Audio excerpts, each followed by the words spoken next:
Alors celui-là, les arachnophobes et les sciaphobes ne vont pas l'aimer. Les SCP-538 sont des ombres ayant la forme d'une araignée.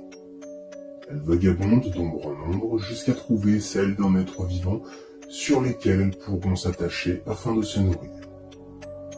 Quand elles se nourrissent, elles augmentent progressivement leur taille, pour un maximum de 15 cm². Au-delà des 15 cm, l'alimentation semble juste maintenir leur taille.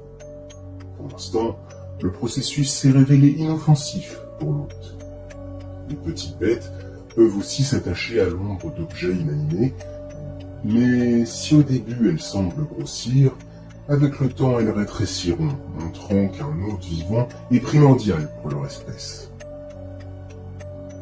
Par contre, bien que le processus d'alimentation semble sans danger, ces créatures peuvent bel et bien représenter une menace.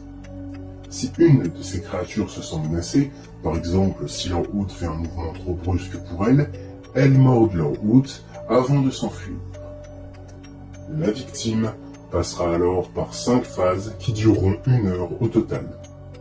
Phase 1, sensation de douleur sur la zone de la morsure, sans marque apparente et hausse de l'irritabilité. Phase 2, sensation de froid et transpiration. La peau devient aussi rouge et chaude au toucher.